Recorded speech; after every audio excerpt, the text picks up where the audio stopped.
शांतिवन नाम के जंगल में टूनी नाम की चिड़िया अपने पति कालू और अपनी सास और 2 बच्चों के साथ रहती थी। टूनी का पति कालू किसी काम का नहीं था।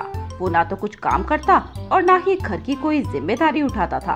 बेचारी टूनी की सास गौरी कौवन ही औरों के खेत पर काम करके घर का गुजारा चलाती थी। बहू, कालू कहाँ गया है?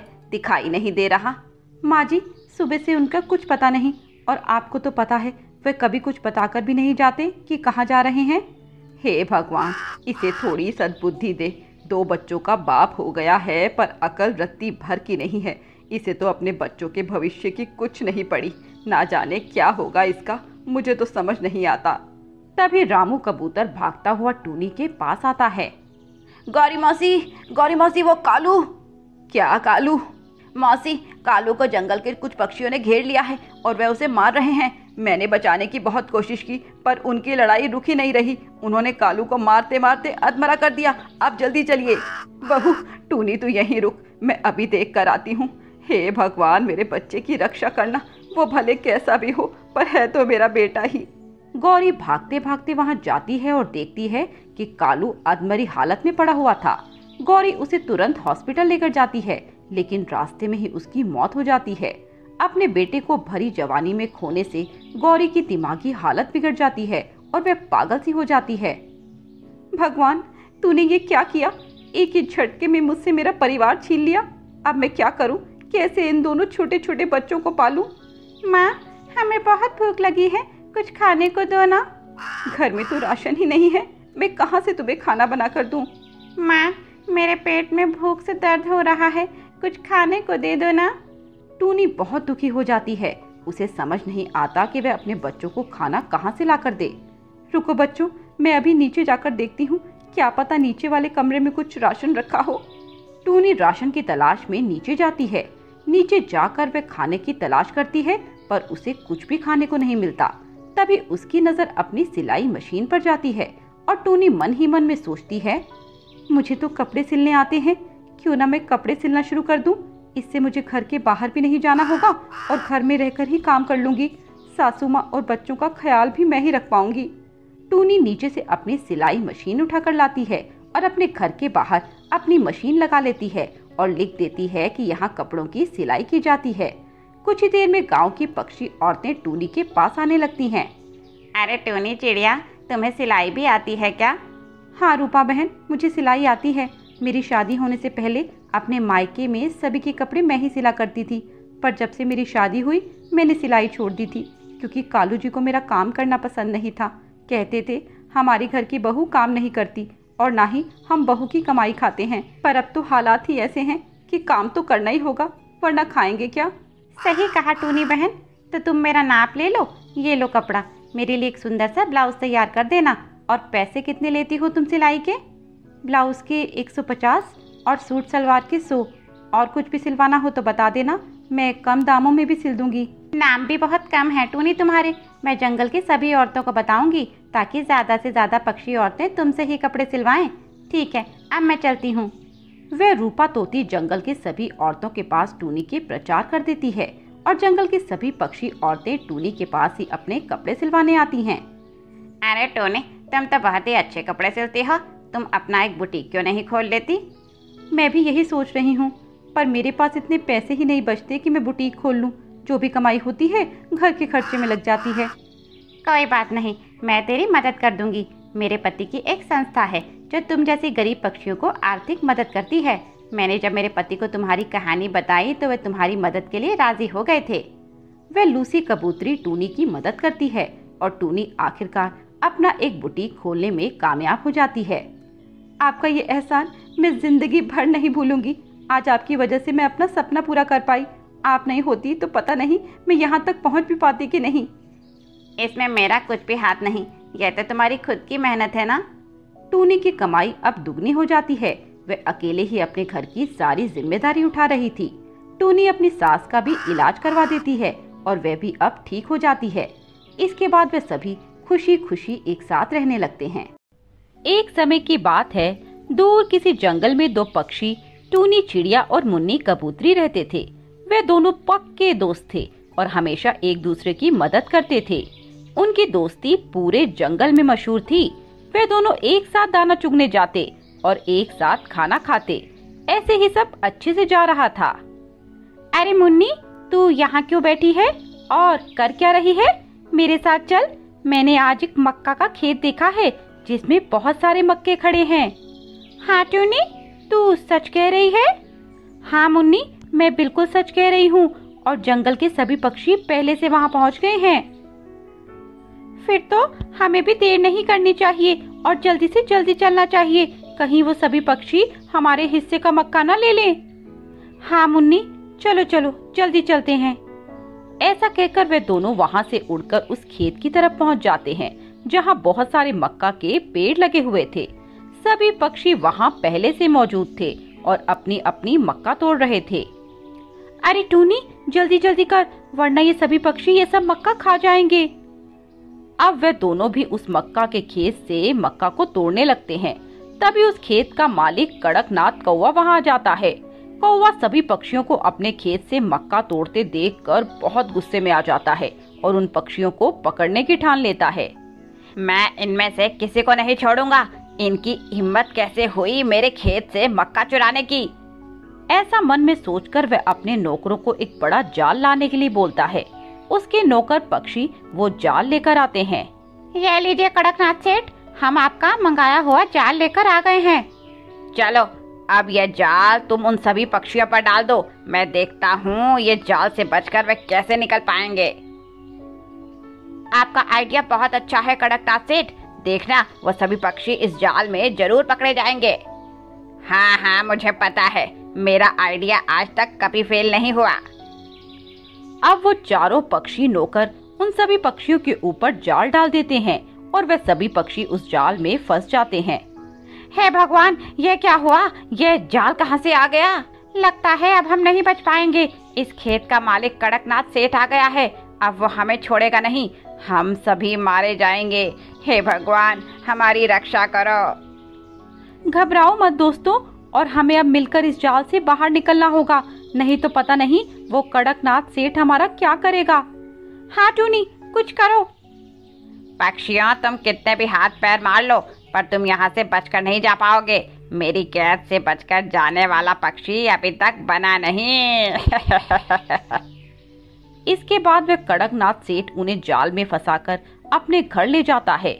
वहीं वे सभी पक्षी उस जाल से बाहर निकलने की बहुत कोशिश करते हैं। क्या करें हम सब? ये जाल तो दांतों से कट भी नहीं रहा, लगता है बहुत मजबूत जाल है। हमें लालच नहीं करना चाहिए था और जंगल के सभी पक्षियों को भी एक साथ यहाँ नहीं आना चाहिए था। कम से कम आज कोई बाहर होता तो हमारी मदद तो कर पाता। अरे भाई बाज, अब लिखे को कौन टाल सकता है? दोस्तों, हार मत मानो और हम सब एक बार फिर से कोशिश करते हैं। तभी मुन्नी का पैर एक चूहेदानी में आ जाता है। बचाओ बचाओ, कोई तो मेरी मदद करो, मेरा पैर। क्या हुआ मुन्नी, तुम इतना चिल्ला क्यों रही हो?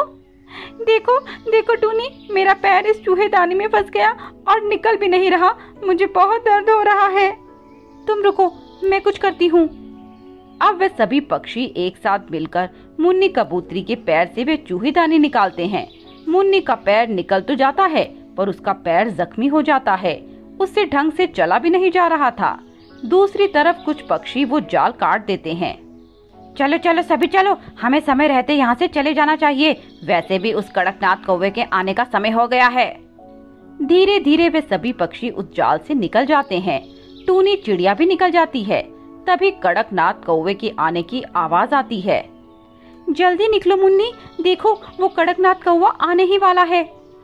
तुम चली जाओ टूनी, मेरा इंतजार मत करो। मुन्नी, एक बार बाहर निकलने की कोशिश तो करो, देखो तुम निकल जाओगी, एक बार कोशिश तो करो।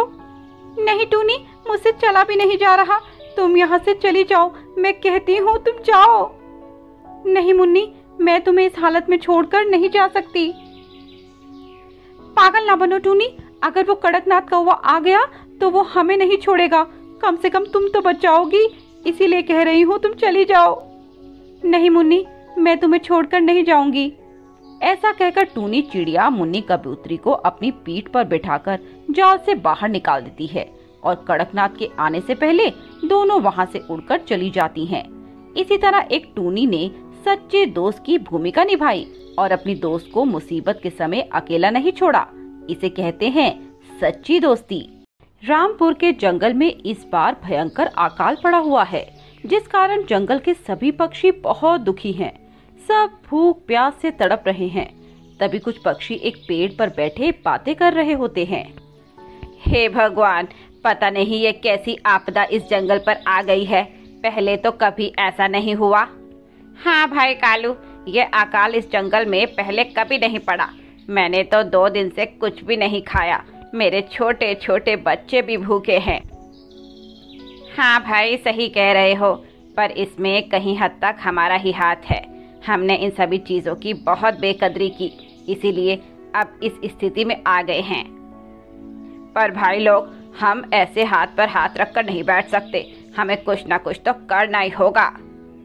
भाइयों देखो, ये तो प्रकृति का खेल है, इसमें हम कुछ नहीं कर सकते। जब बारिश होगी तभी कुछ हल हो पाएगा। पर तब तक तो हम यहाँ नहीं रह सकते, वरना हमारी जान पर बनाएगी। मैं और मेरी पत्नी सुबह से ही इस विषय पर चर्चा कर रहे थे। मैं और मेरी पत्नी ने फैसला भी कर लिया है कि हम पश्चिम दिशा की ओर जंगल में वहां जाकर कुछ दिन रह लेंगे। सही बात है चील भैया, यहाँ रहने का अब कोई फायदा नहीं। हम भी चलो तुम्हारे साथ ही चल देंगे। ठीक है, तो यह तय रहा कि हम सभी पक्षी कल अपने परिवार को लेकर पश्चिम दिशा की ओर जंगल में चले जाएंगे और जब बारिश होगी तो अपने जंगल वापस लौट आएंगे। ये तय करके वे सभी पक्षी अपने अपने घर की तरफ उठ जाते हैं और अपने घर जाकर अपनी पत्नियों से कहते हैं कि वे कल जंगल छोड़कर चले जाएंगे। गौरी, तुम अपना सभी सामान पैक कर लेना, हम कल ही ये जंगल छोड़कर चले जाएंगे। पर कालू जी, मेरा मन ये जंगल छोड़कर जाने को नहीं कर रहा। मेरा मन भी ये जंगल छोड़कर जाने को नहीं है, पर क्या करें गौरी, हमें ना चाहते हुए भी ये जंगल छोड़ना पड़ेगा, क्योंकि आने वाले समय में यहाँ और भयंकर अकाल पड़ जाएगा और अगर हम यहाँ रहे तो हम जीवित नहीं रह सकते। ठीक है जी, अगर आपने ठान ही लिया है तो मुझे कोई एतराज नहीं है। चिंता न करो गौरी, बरसात होते ही हम वापस अपने घर आ जाएंगे। अगली सुबह सभी पक्षी अपना सामान पैक कर कालू को बुलाने आते हैं। चलो कालू, हम आ गए। कालू और उसकी पत्नी गौरी भी सामान पैक करके तैयार थे और वे सभी पक्षी जंगल छोड़कर उड़ते हुए दूसरे जंगल में चले जाते हैं। दूसरे जंगल के पक्षी उन्हें अपने जंगल में घुसने से मना कर देते हैं। अरे अरे भाई, कहाँ घुसे जा रहे हो? यह जंगल तुम्हारा नहीं है। देखो भाई, हम जानते हैं ये हमारा जंगल नहीं है, पर हम सभी इस समय मुसीबत में हैं और हमें तुम सभी पक्षियों की मदद की जरूरत है। आप हमें बस कुछ समय के लिए यहाँ रहने दीजिए। बरसात का मौसम शुरू होते ही हम अपने जंगल वापस चले जाएंगे। देखो चिड़े भाई, एक पक्षी ही दूसरे पक्षी की मुसीबत में काम आता है। बड़ा उपकार होगा आपका जो आपने हमें अपने जंगल में रहने दिया। तो उस चिड़े को उन सभी पक्षियों की हालत पर तरस आ जाता है और वह उन्हें अपने जंगल में रहने की इजाजत दे देता है। ठीक है, आप सभी पक्षी यहाँ रह सकते हैं। आपका बहुत बहुत धन्यवाद। इसके बाद वे सभी पक्षी उस जंगल में अपने अपने घोंसले बना लेते हैं और उसमें रहने लगते हैं। उस जंगल के सभी पक्षी कालू और अन्य पक्षियों की बहुत मदद करते हैं। ऐसे ही बरसात का मौसम भी आ जाता है। खूब बारिश होती है और रामपुर के जंगल का भी अकाल खत्म हो जाता है। नदियाँ फिर से पानी में भर जाती हैं। खेत में फिर से फसल लहलाने लगती है। एक दिन कालू रामपुर के जंगल के ऊपर से उड़ता जा रहा था। तभी वह देखता है कि सब पहले जैसा हो गया है, तो वो जल्दी से उड़ते हुए ये खुशखबरी अपने सभी दोस्तों को सुनाता है। अरे दोस्तों, हमारा जंगल फिर से हरा भरा हो गया और उसकी रौनक फिर से लौट आई है। अब हमें देर नहीं करनी चाहिए और अपने अपने पुश्तैनी घर चलना चाहिए। अरे वाह, यह तो बड़ी खुशी की बात है। तो चलो हम कल ही अपने पुराने घरों को वापस लौट चलते हैं। तभी वह चिड़ा उनके पास आता है और उनसे कहता है, अरे भाई क्या हुआ, बड़े खुश लग रहे हो, हमें भी बताओ क्या बात है।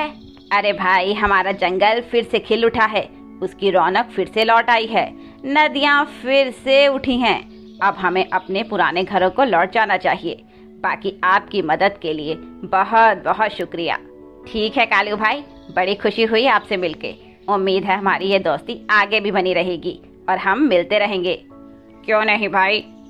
वो सभी गले मिलते हैं और अगले दिन वे सभी पक्षी अपने जंगल में वापस आ जाते हैं। अपने जंगल को फिर से हरा भरा देखकर उन सभी पक्षियों के चेहरे खुशी से खिल उठते हैं। अपने घर की तो बात ही अलग होती है।